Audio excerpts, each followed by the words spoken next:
Hello जय हिंद नमस्कार दोस्तों, आप सभी का स्वागत है आपके अपने YouTube channel online GK free classes में। आज के इस क्लास में हम रेलवे ग्रुप डी परीक्षा 2025 के लिए 42वां मॉडल पेपर लेकर आए हैं और इस 42वें मॉडल पेपर के अंदर हम बहुत ही इंपॉर्टेंट क्वेश्चनों को कवर करेंगे। और मेरे भाई ये सभी क्वेश्चन आपके रेलवे ग्रुप डी एग्जाम 2025 के लिए इंपॉर्टेंट रहेंगे, इसलिए इस 42वें मॉडल पेपर को आपको कंप्लीट देखना है और इस मॉडल पेपर के एंड में आपको बताना है कि आपके टोटल कितने क्वेश्चन है सही होते हैं। और यदि आप इस चैनल से पहली बार जुड़े हैं तो चैनल को कर लीजिए सब्सक्राइब और बेल आइकन को प्रेस करना, ताकि ऐसी शानदार क्लास का नोटिफिकेशन आपको सबसे पहले देखने को मिले। तो चलिए शुरू करते हैं आज के इस 42वें मॉडल पेपर को बिना देरी के।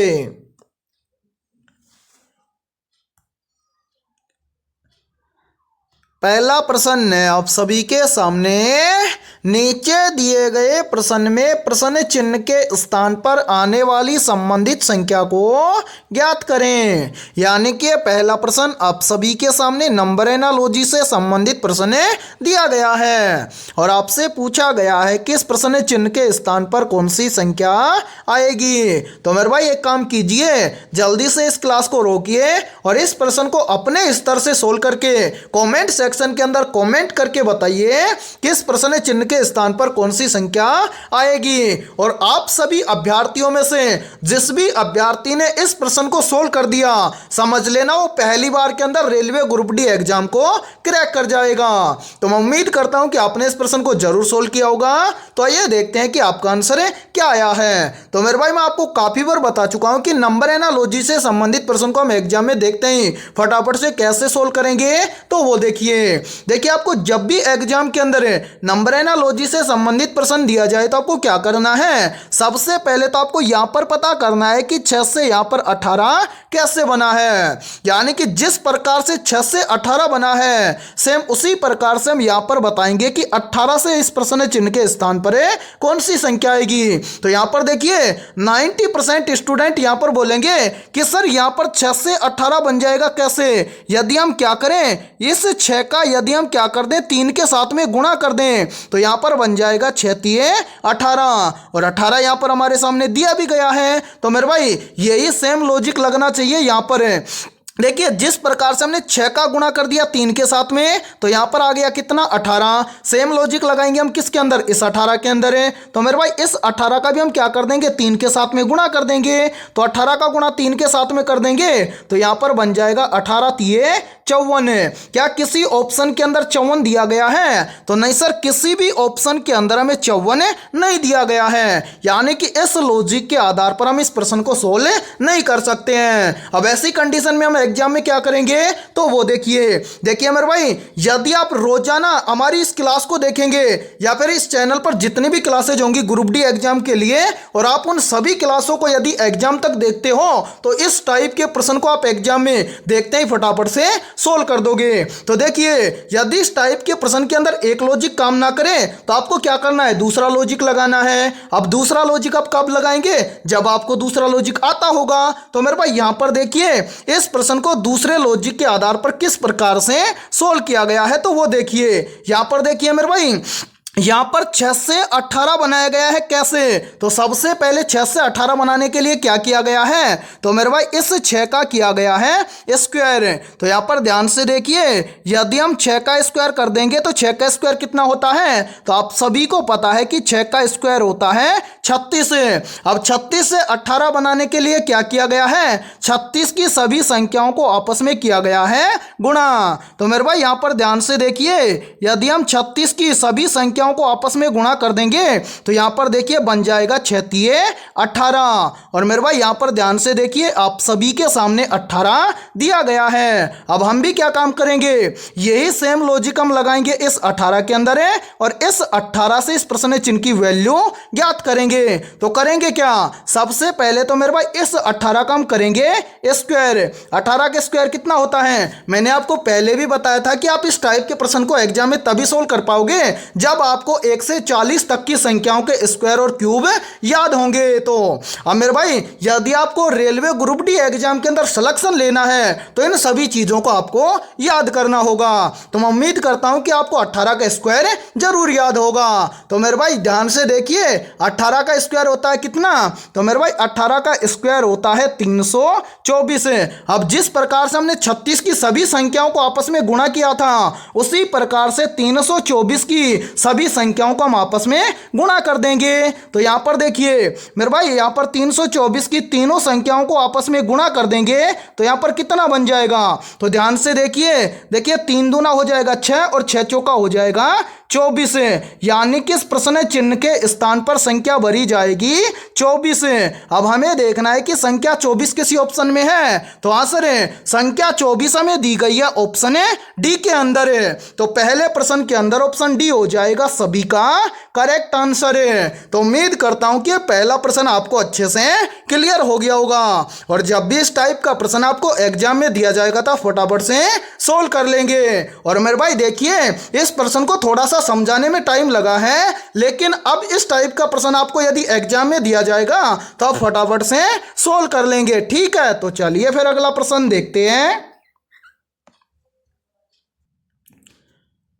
दूसरा प्रश्न है आप सभी के सामने। नीचे दिए गए प्रश्न में प्रश्न चिन्ह के स्थान पर आने वाली संबंधित संख्या को ज्ञात करें। यानी कि दूसरा प्रश्न भी आप सभी के सामने नंबर एनालॉजी से संबंधित प्रश्न दिया गया है। और मेरे भाई यहाँ पर आपसे पूछा गया है कि इस प्रश्न चिन्ह के स्थान पर कौन सी संख्या आएगी। तो जल्दी से काम कीजिए, फटाफट से अपने स्तर से इस प्रश्न को सोल्व करके कमेंट सेक्शन के अंदर कमेंट करके बताइए कि इस प्रश्न चिन्ह के स्थान पर कौन सी संख्या आएगी। तो मैं उम्मीद करता हूं कि आपने इस प्रश्न को जरूर सोल्व किया होगा। तो आइए देखते हैं कि आपका आंसर क्या आया है। तो मेरे भाई मैंने अभी आपको बताया था कि इस टाइप के प्रश्न को हम एग्जाम में कैसे सोल्व करेंगे। तो देखिए, जब भी आपको एग्जाम के अंदर नंबर एनालॉजी से संबंधित प्रश्न दिया जाए तो आपको क्या करना है? सबसे पहले तो आपको यहां पर पता करना है कि 3 से यहां पर 9 कैसे बना है। यानी कि जिस प्रकार से 3 से यहां पर 9 बना है, सेम उसी प्रकार से हम यहां पर बताएंगे कि 5 से यहां पर क्या बनेगा। तो मेरे भाई यहां पर ध्यान से देखिए, इस प्रश्न को किस लॉजिक के आधार पर सोल्व किया गया है। तो यहां पर देखिए मेरे भाई, यहां पर 3 से 9 बन जाएगा कैसे?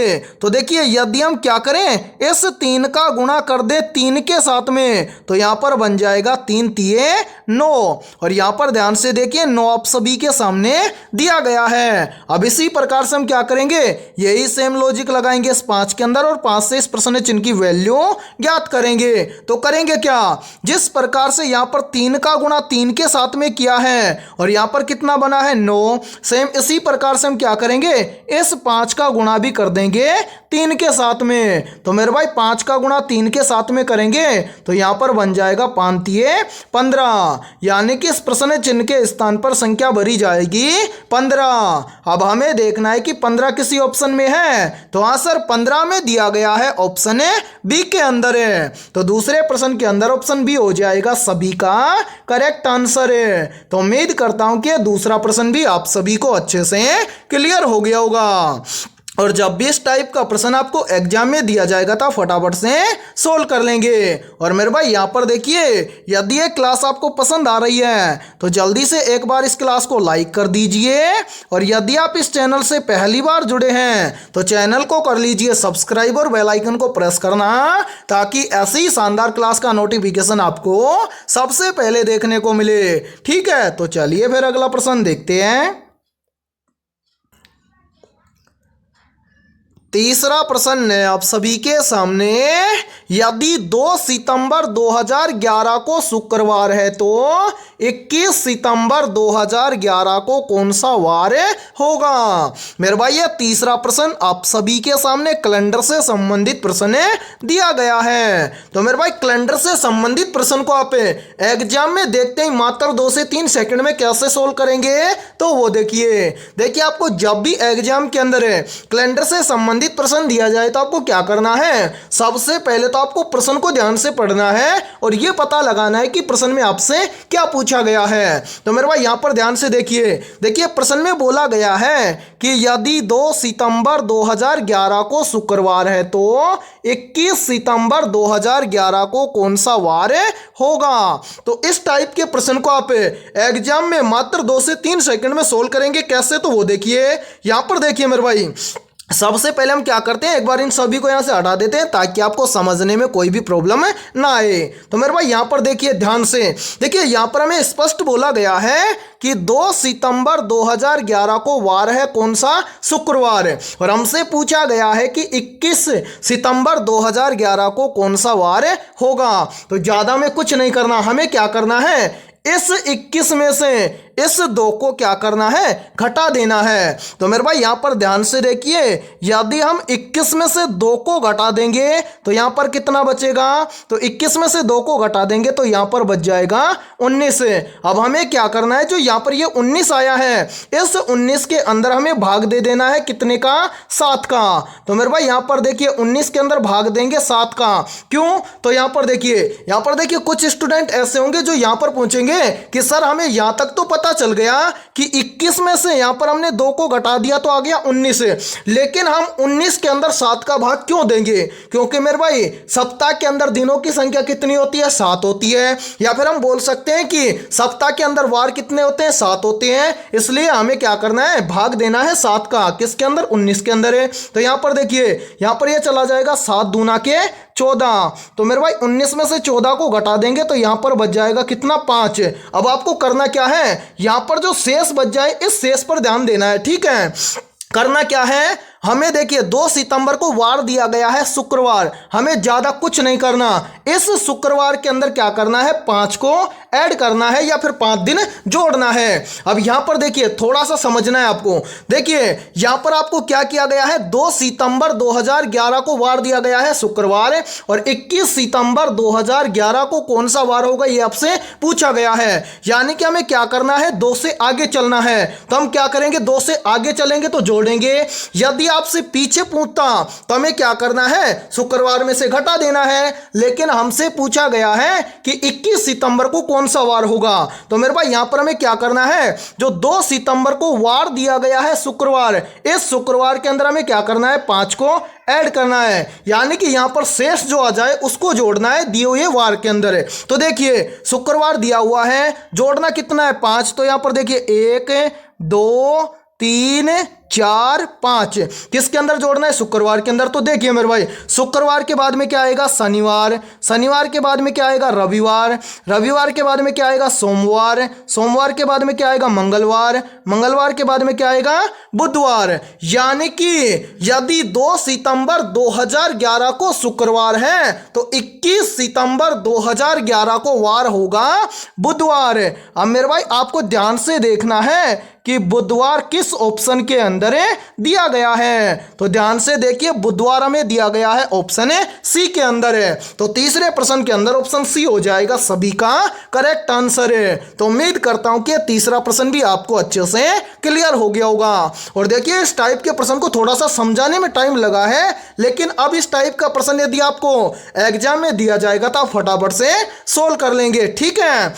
और मेरे भाई यहाँ पर देखिए आप सभी के लिए बहुत ही इंपॉर्टेंट सूचना है, यदि आप पहली बार के अंदर रेलवे ग्रुप डी एग्जाम 2025 को क्रैक करना चाहते हैं तो हमने आपके रेलवे ग्रुप डी एग्जाम 2025 के लिए GK, GS, mathematics, science, current affairs और रीजनिंग के लगभग 21,000 प्लस मोस्ट इंपोर्टेंट क्वेश्चनों का पीडीएफ सेट तैयार किया है। यदि आप ये 21,000 प्लस मोस्ट इंपोर्टेंट क्वेश्चनों का पीडीएफ सेट लेना चाहते हैं तो आप हमारे इस व्हाट्सएप नंबर पर कांटेक्ट करके ले सकते हैं। और मेरे भाई इस पीडीएफ सेट की प्राइस हमने रखी है मात्र और मात्र 51 रुपए, यानी कि 51 रुपए की फीस के अंदर आपको ऑल सब्जेक्ट के ऊपर टॉपिक वाइज लगभग 21,000 प्लस मोस्ट इंपोर्टेंट क्वेश्चनों का पीडीएफ सेट दिया जाएगा।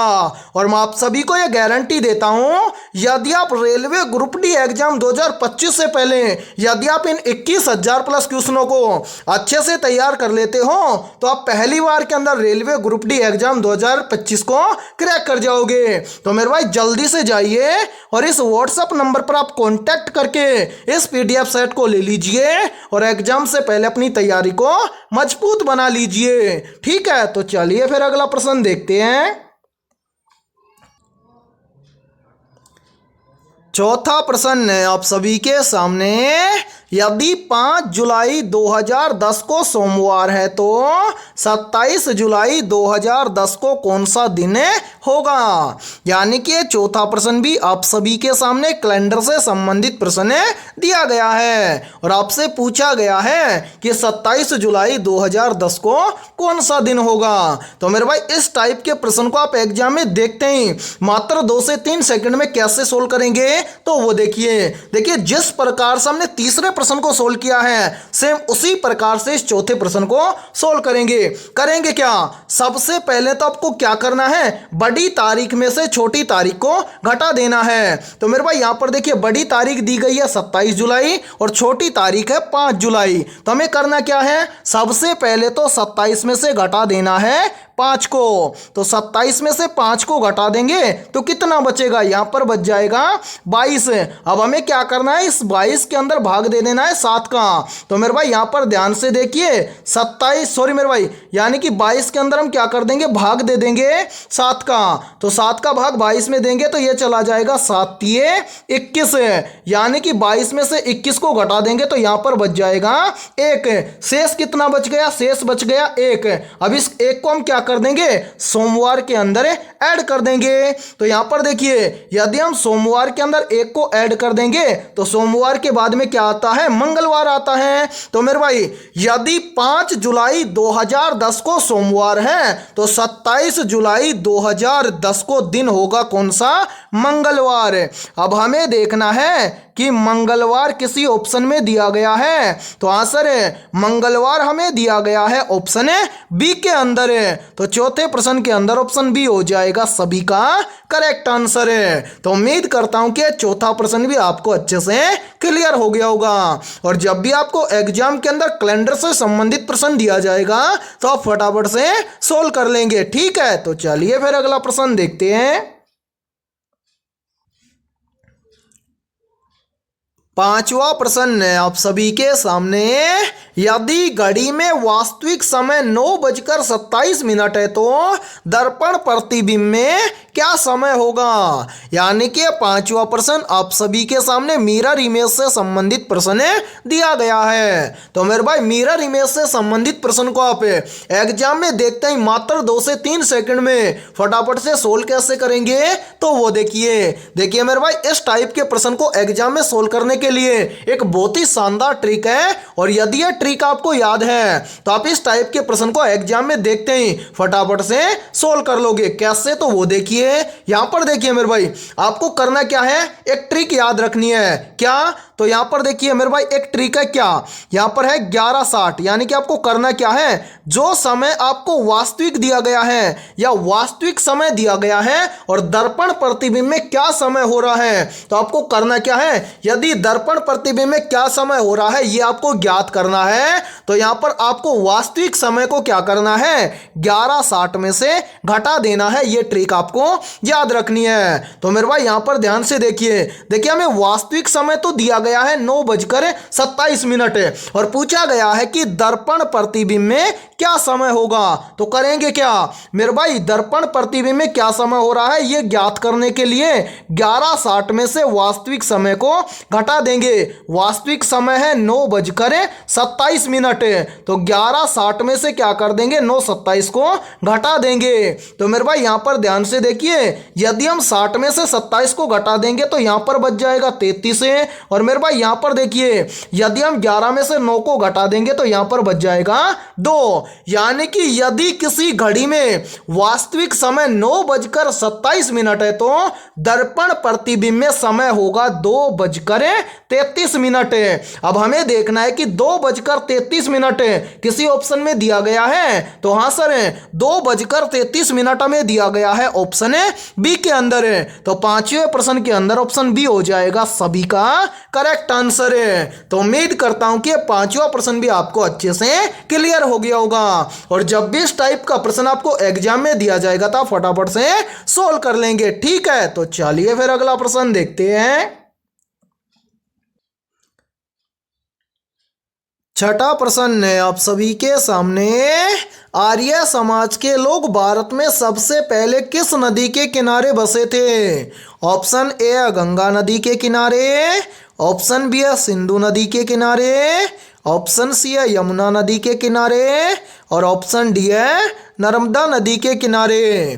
तो यहाँ पर देखिए इन चारों में से करेक्ट आंसर हो जाएगा सभी का ऑप्शन है बी, यानी कि आर्य समाज के लोग भारत में सबसे पहले सिंधु नदी के किनारे बसे थे। तो छठे प्रश्न के अंदर करेक्ट आंसर हो जाएगा सभी का ऑप्शन है बी। तो चलिए फिर अगला प्रश्न देखते हैं। सातवां प्रश्न है आप सभी के सामने, सबसे लंबी तट रेखा वाला भारतीय राज्य कौन सा है?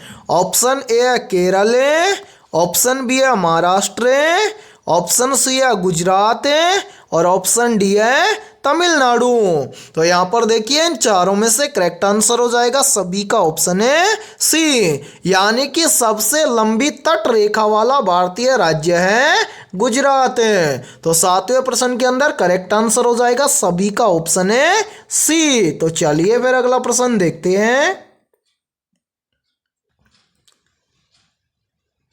आठवां प्रश्न है आप सभी के सामने, भूगोल में ग्रीन हाउस इफेक्ट किससे संबंधित है? ऑप्शन ए है ओजोन परत से, ऑप्शन बी है वायुमंडलीय तापमान में वृद्धि से, ऑप्शन सी है मृदा अपरदन से, और ऑप्शन डी है चुंबकीय क्षेत्र से। तो यहाँ पर देखिए इन चारों में से करेक्ट आंसर हो जाएगा सभी का ऑप्शन है बी, यानी कि भूगोल में ग्रीन हाउस इफेक्ट संबंधित है वायुमंडलीय तापमान में वृद्धि से। तो आठवें प्रश्न के अंदर करेक्ट आंसर हो जाएगा सभी का ऑप्शन है बी। तो चलिए फिर अगला प्रश्न देखते हैं। नौवां प्रश्न है आप सभी के सामने, राज्यसभा के सदस्यों का कार्यकाल कितने वर्षों का होता है? ऑप्शन ए है 5 वर्ष का, ऑप्शन बी है 6 वर्ष का, ऑप्शन सी है 4 वर्ष का, और ऑप्शन डी है 7 वर्ष का। तो यहाँ पर देखिए इन चारों में से करेक्ट आंसर हो जाएगा सभी का ऑप्शन है बी, यानी कि राज्यसभा के सदस्यों का कार्यकाल होता है 6 वर्ष का। तो नौवें प्रश्न के अंदर करेक्ट आंसर हो जाएगा सभी का ऑप्शन है बी। और मेरे भाई यहाँ पर देखिए यहीं से एक क्वेश्चन और बनता है और काफी बार एग्जाम के अंदर पूछा भी जाता है, पूछा जाता है कि लोकसभा के सदस्यों का कार्यकाल कितने वर्षों का होता है? तो याद रखना लोकसभा के सदस्यों का कार्यकाल होता है 5 वर्ष का। तो मेरे भाई नौवें प्रश्न के अंदर करेक्ट आंसर हो जाएगा सभी का ऑप्शन है बी। तो चलिए फिर अगला प्रश्न देखते हैं। 10वां प्रश्न है आप सभी के सामने, भारत का वित्त आयोग कितने वर्षों के लिए गठित किया जाता है? ऑप्शन ए है 2 वर्ष के लिए, ऑप्शन बी है 3 वर्ष के लिए, ऑप्शन सी है 5 वर्ष के लिए, और ऑप्शन डी है 6 वर्ष के लिए। तो यहाँ पर देखिए इन चारों में से करेक्ट आंसर हो जाएगा सभी का ऑप्शन है सी, यानी कि भारत का वित्त आयोग 5 वर्ष के लिए गठित किया जाता है। तो 10वें प्रश्न के अंदर करेक्ट आंसर हो जाएगा सभी का ऑप्शन है सी। और मेरे भाई यहाँ पर देखिए यदि ये क्लास आपको पसंद आ रही है तो जल्दी से एक बार इस क्लास को लाइक कर दीजिए, और यदि आप इस चैनल से पहली बार जुड़े हैं तो चैनल को कर लीजिए सब्सक्राइब और बेल आइकन को प्रेस करना, ताकि ऐसे ही शानदार क्लास का नोटिफिकेशन आपको सबसे पहले देखने को मिले। और इस क्लास के अंदर आपको एंड तक बने रहना है, क्योंकि इस क्लास के अंदर बहुत ही इंपॉर्टेंट क्वेश्चन होने वाले हैं। और ये सभी क्वेश्चन आपके रेलवे ग्रुप डी एग्जाम 2025 के लिए भी रामबाण साबित होंगे। इसलिए आपको क्या करना है, इस क्लास को एंड तक देखना है और क्लास के एंड में आपको बताना है कि आपके टोटल कितने क्वेश्चन सही होते हैं। और आपके जितने भी दोस्त रेलवे ग्रुप डी एग्जाम 2025 की तैयारी कर रहे हैं, तो उनके पास भी इस क्लास को ज्यादा से ज्यादा शेयर करें। ठीक है, तो चलिए फिर अगला प्रश्न देखते हैं। 11वां प्रश्न है आप सभी के सामने। भारतीय संसद के दोनों सदनों की संयुक्त बैठक कौन बुलाता है? ऑप्शन ए प्रधानमंत्री, ऑप्शन बी है राष्ट्रपति, ऑप्शन सी है लोकसभा अध्यक्ष और ऑप्शन डी है राज्यसभा के सभापति। तो यहाँ पर देखिए इन चारों में से करेक्ट आंसर हो जाएगा सभी का ऑप्शन है बी, यानी कि भारतीय संसद के दोनों सदनों की संयुक्त बैठक बुलाता है राष्ट्रपति। तो 11वें प्रश्न के अंदर करेक्ट आंसर हो जाएगा सभी का ऑप्शन है बी। तो चलिए फिर अगला प्रश्न देखते हैं। 12वां प्रश्न है आप सभी के सामने। भारत की सबसे बड़ी अर्थव्यवस्था वाला राज्य कौन सा है? ऑप्शन ए उत्तर प्रदेश राज्य है, ऑप्शन बी है महाराष्ट्र राज्य है, ऑप्शन सी है तमिलनाडु राज्य है और ऑप्शन डी है गुजरात राज्य है। तो यहाँ पर देखिए इन चारों में से करेक्ट आंसर हो जाएगा सभी का ऑप्शन है बी, यानी कि भारत की सबसे बड़ी अर्थव्यवस्था वाला राज्य है महाराष्ट्र। तो 12वें प्रश्न के अंदर करेक्ट आंसर हो जाएगा सभी का ऑप्शन है बी। तो चलिए फिर अगला प्रश्न देखते हैं। 13वां प्रश्न है आप सभी के सामने।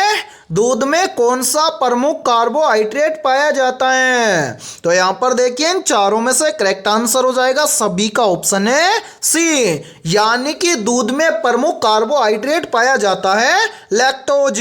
तो 13वें प्रश्न के अंदर करेक्ट आंसर हो जाएगा सभी का ऑप्शन है सी। तो चलिए फिर अगला प्रश्न देखते हैं। 14वां प्रश्न है आप सभी के सामने।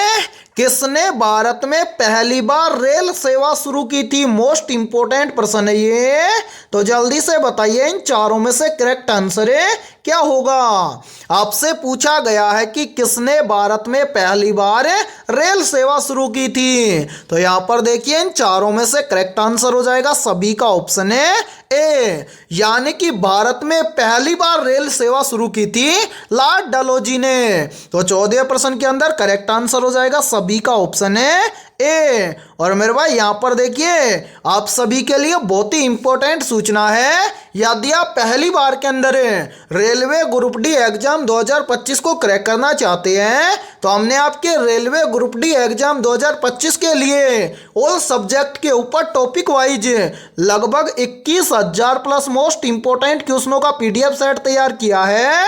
यदि आप ये 21,000 प्लस मोस्ट इंपॉर्टेंट क्वेश्चनों का पीडीएफ सेट लेना चाहते हैं, तो आप हमारे इस व्हाट्सएप नंबर पर कांटेक्ट करके ले सकते हैं। व्हाट्सएप नंबर है 7374826893। ये हमारा व्हाट्सएप नंबर है। इस व्हाट्सएप नंबर पर आप कांटेक्ट करके इस 21,000 प्लस क्वेश्चनों के पीडीएफ सेट को ले सकते हैं। और मेरे भाई इस 21,000 प्लस क्वेश्चनों के पीडीएफ सेट की प्राइस हमने रखी है मात्र और मात्र 51 रुपए, यानी कि 51 रुपए की फीस के अंदर आपको ऑल सब्जेक्ट के ऊपर टॉपिक वाइज लगभग 21,000 प्लस मोस्ट इंपोर्टेंट क्वेश्चनों का पीडीएफ सेट दिया जाएगा। और मैं आप सभी को यह गारंटी देता हूं, यदि आप इन 21,000 क्वेश्चनों को रेलवे ग्रुप डी एग्जाम 2025 से पहले यदि तैयार कर लेते हो, तो आप पहली बार के अंदर रेलवे ग्रुप डी एग्जाम 2025 को क्रैक कर जाओगे। तो जल्दी से जाइए और इस व्हाट्सएप नंबर पर आप कांटेक्ट करके इस पीडीएफ सेट को ले लीजिए और एग्जाम से पहले अपनी तैयारी को मजबूत बना लीजिए। ठीक है, तो चलिए फिर अगला प्रश्न देखते हैं। 15वां प्रश्न है आप सभी के सामने। भारतीय संविधान का अनुच्छेद 32 किससे संबंधित है? वेरी वेरी इंपॉर्टेंट प्रश्न है ये, तो जल्दी से बताइए इन चारों में से करेक्ट आंसर है क्या होगा। आपसे पूछा गया है कि भारतीय संविधान का अनुच्छेद 32 किससे संबंधित है, तो यहाँ पर देखिए इन चारों में से करेक्ट आंसर हो जाएगा सभी का ऑप्शन है ए, यानी कि भारतीय संविधान का अनुच्छेद 32 मौलिक अधिकारों से संबंधित है। तो 15% के अंदर करेक्ट आंसर हो जाएगा सभी का ऑप्शन है ए। तो मेरे भाई आज की इस क्लास के अंदर इतना ही। यदि ये क्लास आपको पसंद आई है तो जल्दी से एक बार इस क्लास को लाइक कर दीजिए, और यदि आप इस चैनल से पहली बार जुड़े हैं तो चैनल को कर लीजिए सब्सक्राइब और बेल आइकन को प्रेस करना, ताकि ऐसी शानदार क्लास का नोटिफिकेशन आपको सबसे पहले देखने को मिले। तो फिर मिलते हैं ऐसे बेहतरीन क्वेश्चनों के साथ शाम को 6 बजे।